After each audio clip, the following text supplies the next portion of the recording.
let's begin with the big issue. Investors split over the outlook for the US economy.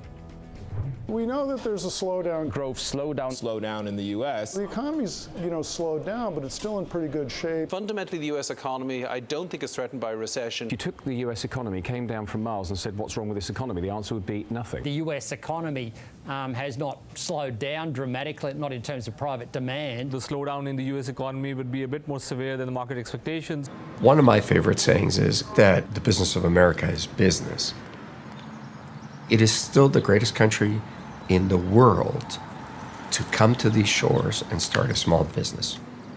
There's a very unique culture that we have in terms of taking risk.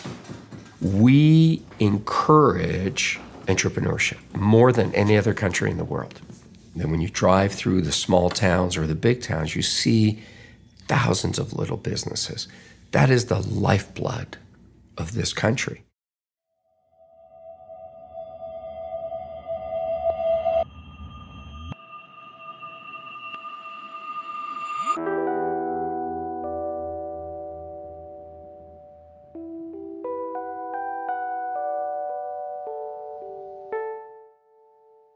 The last of Phelps's definitions is twofold: a lack of small business development, and this lack of development leading to stagnant economic growth.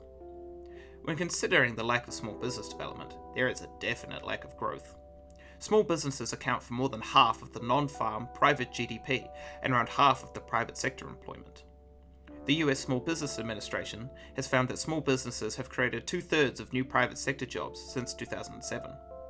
The lack of small business development is due to a number of factors. The recession of 2007 caused a dip in the development of these small businesses, and while there is a slow growth, it is well below where it used to be.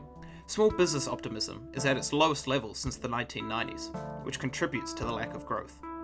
If the rate of business births was the same after the recession as before, the US economy would have almost 2.5 million jobs more than it currently does. While there is a definite lack of small business development, it is difficult to claim that this leads to stagnant economic growth.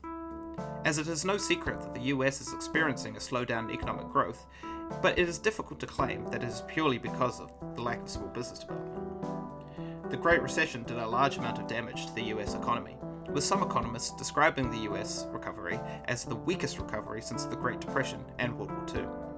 Simply put, the damage done by the Great Recession was so long-lasting and permanent that many workers will never get jobs again, and as such, the economy can't really recover.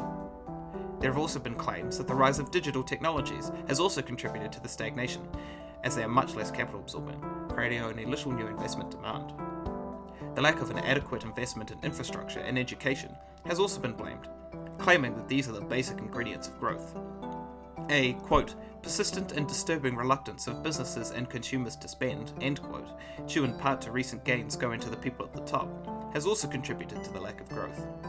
Unsurprisingly, an economy as large as the United States is incredibly complicated, and attempting to blame a lack of growth only on small business development is unfeasible.